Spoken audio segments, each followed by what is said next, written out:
రాజధానిలో పర్యటించిన మంత్రి నారాయణ. జగన్ పై మంత్రి నారాయణ ఫైర్. మంత్రి నారాయణ రైతులకు ఫ్లాట్లు కేటాయించలేదు అని వైసీపీ అబద్ధపు ప్రచారం చేస్తుంది. ల్యాండ్ ఇచ్చిన ప్రతి రైతుకు ఫ్లాట్స్ ఇచ్చారు. జగన్ అమరావతిపై అనవసరంగా రాదందం చేస్తున్నారు. జగన్ ఏసీ రూముల్లో కూర్చుంటే అమరావతిలో అభివృద్ధి ఏం కనిపిస్తుంది? బయటకి వచ్చి చూస్తే తెలుస్తుంది. ఇక జగన్ అనే మ్యావిగన్ ఎక్కడుంది? చంద్రబాబుకు విజన్ ఉంటే జగన్ కి ఏం లేదు.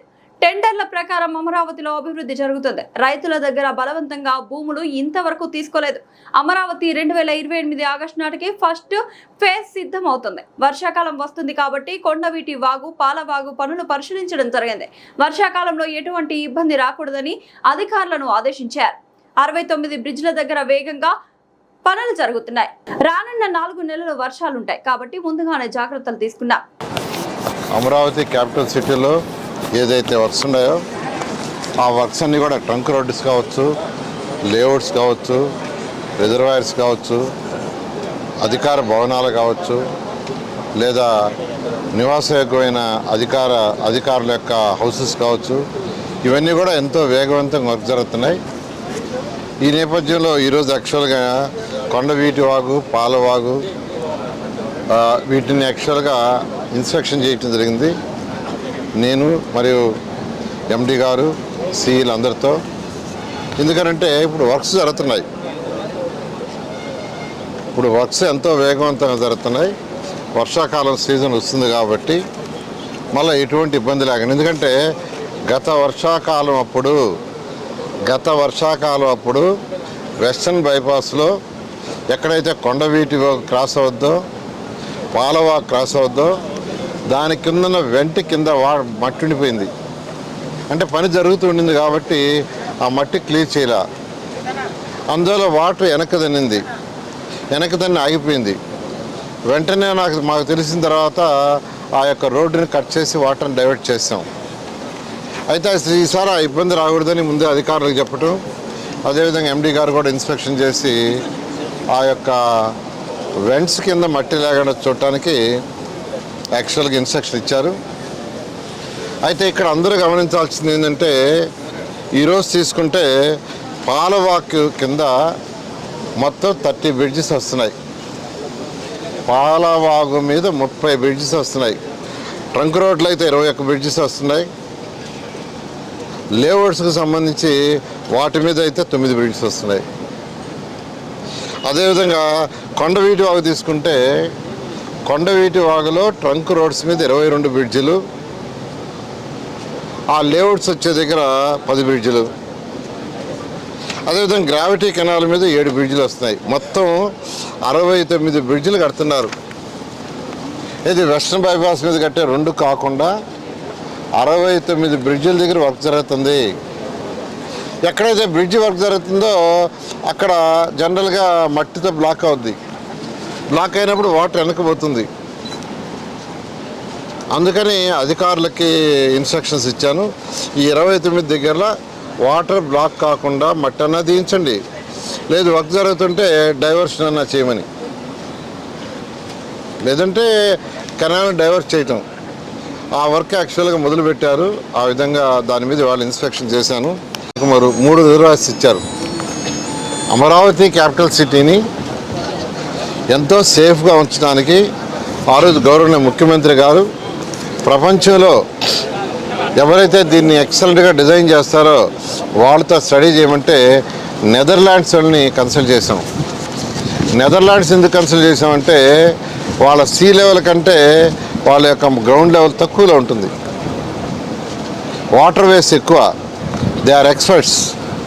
అందుకని వాళ్ళకిచ్చి వాళ్ళ దగ్గర స్టడీ చేసే ఈ కొండవీటి వాగ్ కానీ పాలవాగ్ కానీ డిజైన్ చేసాము.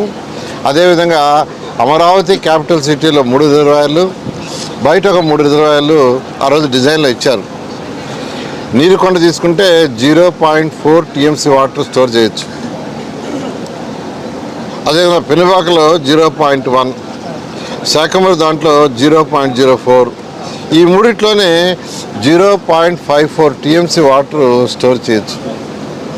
అంతేకాకుండా కెనాల్ తీసుకుంటే కెనాల్ కూడా ఈరోజు 11 MSL ఎక్కడైతే వచ్చి రివర్లో కలుస్తుందో ఆ ఏరియా అంతా 11 MSL ఉంటుంది ఈ బెడ్ లెవెల్. ఆ విధంగా చాలా చక్కగా డిజైన్ చేశారు. ఏది ఏమైనా పనులు జరుగుతున్నాయి. పనులు జరిగేటప్పుడు కొన్ని అబ్స్ట్రక్షన్స్ ఉంటాయి. ఇది మరొక రైనీ సీజన్ వరకు మాత్రమే. మ్యాక్సిమం ఏ ఇబ్బంది ఉన్నా ఈ వచ్చే రైనీ సీజన్, ఈ యొక్క జూను, జూలై, ఆగస్ట్, సెప్టెంబర్, ఈ 3-4 నెలలు మాత్రం ఎటువంటి ఇబ్బంది. ఎందుకు సార్ 3-4 నెలల తర్వాత అంటే, ఆ తర్వాత వర్క్స్ అన్నీ అయిపోతాయి, బ్రిడ్జెస్ అన్నీ అయిపోతాయి. బ్రిడ్జెస్ కన్స్ట్రక్షన్ అయిపోయి బ్రిడ్జెస్ కింద ఉన్న మట్టిని తీసేస్తే ఆ తర్వాత వాటర్ ఫ్రీ ఫ్లో ఉంటుంది. ఇంకొక విషయం చెప్తున్నాను. ఆ రోజు నెదర్లాండ్స్ వాళ్ళు డిజైన్ చేసిన రోజు చెప్పింది ఏంటంటే, సార్ ఏదైతే కొండవీటి వాగు, పాలవాగు, గ్రావిటీ కెనాలు, రిజర్వాయర్లు ఇచ్చామో మీకు వచ్చే వాటర్ అంతా దాంట్లో స్టోర్ అయినా సరిపోతుంది, బయటకు పంపింగ్ కూడా అవసరం లేదన్నారు. అంత క్వాంటిటీకి ఇచ్చారు. గత 200 సంవత్సరాల చరిత్ర తీసుకుని హిస్టరీ వచ్చిన వాటరు ఈ తవ్వే గ్రావిటీ కెనాల్ వెడల్పు కానీ డెప్త్ కానీ, కొండవీటి వాగు వెడల్పు కానీ డెప్త్ కానీ, పాలవాగు వెడల్పు కానీ డెప్త్ కానీ దాంట్లో స్టోర్ అయినా సరిపోతుంది. ఒకవేళ ఇంకా ఎక్కువ వచ్చినా పంపింగ్కి 24,000 క్యూసెక్లు బయటకు వెదటికి ఇచ్చారు. అంత ఎంతో జాగ్రత్తగా దీన్ని డిజైన్ చేసాం. ప్రపంచంలో బెస్ట్ ప్రాక్టీస్ ఉన్నది కాబట్టి దీని మీద ఎవరు కూడా వరి అవసరం లేదు. 7,522 ప్లాట్లు చేసుకోవాలా. అందులో కోర్టు కేసుల్లోనే 2,171 ప్లాట్లు ఉన్నాయి. కొంత టైం కావాలని వాళ్ళే అడిగారు. మేము బయట ఉన్నాం, వేరే స్టేట్లో ఉన్నాం అన్న వాళ్ళు 1,134. ఈ విధంగా అమరావతి క్యాపిటల్ సిటీ మీద రాద్ధాంతం చేస్తున్నారు. జగన్మోహన్ రెడ్డి గారు అయితే కొంతమంది రైతులు కలిశారు. ఇప్పుడు ల్యాండ్ పుల్లింగ్కి 2014-19 చేసామండి. అప్పటి నుంచి ల్యాండ్ పుల్లింగ్కే రమ్మంటున్నాం. మేము ల్యాండ్ అక్విజిషన్ కాదు, ల్యాండ్ పుల్లింగ్కే ప్రభుత్వం ఇంట్రెస్ట్ చూపిస్తుంది. ల్యాండ్ అక్విజిషన్ అయితే రైతులు ఇబ్బంది పడతారని. కానీ ఈరోజు ట్రంక్ రోడ్స్, లేఅవుట్స్ అన్నీ అయిపోయే స్థితిలో ఇంకా కూడా ముందుకు బాగా ఉంటే ఆ కట్టిని వేస్ట్ అయిపోద్ది. సీడాక్స్ రోడ్ అయిపోతుంది. బ్రిడ్జ్ వాళ్ళు ఈ నెలాఖరికి ఇచ్చేస్తున్నారు. స్టీల్ బ్రిడ్జ్ ఇచ్చేసిన తర్వాత ఆ బ్యాలెన్స్ ఏదైతే ఇంకా 2.75 ఎకరాలు రావాలి. ఆ 2.75 ఎకరాలకి ల్యాండ్ అక్విజిషన్ బాగుంటే అది కట్టి కూడా వేస్ట్ అవుతుంది. ఈరోజు కూడా ఆ రైతుల్ని ల్యాండ్ పుల్లింగ్కి రమ్మని రిక్వెస్ట్ చేస్తున్నాం. ఈరోజు కూడా మేము ల్యాండ్ పుల్లింగ్కి రండి అని. దాని మీద కూడా నేను జగన్మోహన్ రెడ్డి గారు ఏం మాట్లాడతారో ఆయన మాట్లాడతారు.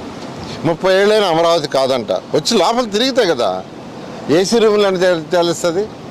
లోపల తిరిగితే తెలుస్తుంది. ట్రంక్ రోడ్లు ఏమాత్రం వచ్చినాయి 360 కిలోమీటర్లు, లేఅవుట్స్ 1,500 కిలోమీటర్స్ ఏమాత్రం అయిపోయినాయి, బిల్డింగ్లు అధికార బిల్డింగ్ లోపల పోయి చూడాలా. ఐఏఎస్ ఆఫీసర్ బిల్డింగ్ ఎంతవరకు వచ్చినాయి, ఎమ్మెల్యేలు ఎంతవరకు వచ్చినాయి, ఎమ్మెల్సీ అరొచ్చి చూస్తే కదా. చూడకుండా ఎక్కడో కూర్చొని మావిగన్ ఇంకా ఏందండి మావిగన్ ఏంది అసలు. అమరావతి క్యాపిటల్ సిటీ అయిపోతూ ఉంటే ఒక టార్గెట్ పెట్టుకున్నాం ప్రభుత్వం. ముఖ్యమంత్రి గారు టార్గెట్ ఇచ్చారు. ఆ టార్గెట్ ప్రకారం ముందుకు పోతుంటే ఇప్పుడు ఇంకా మావిగన్ను, ఇక్కడ నుంచి మచిలీపట్నం రోడ్డు, అసలు ఏంది అసలు ఆ కాన్సెప్టే అవగాహన రాహిత్యం. ముఖ్యమంత్రి గారు ఒకటే అన్నారు, ఇది ప్రపంచంలో టాప్ 5 రాజధానులు ఒకటి కట్టాలి, దీన్ని చూడటానికి అనేక మంది రావాలి, ఇది ఒక టూరిజం ఏరియా కావాలి, దీనివల్ల ఎంతోమందికి ఎంప్లాయ్మెంట్ రావాలి,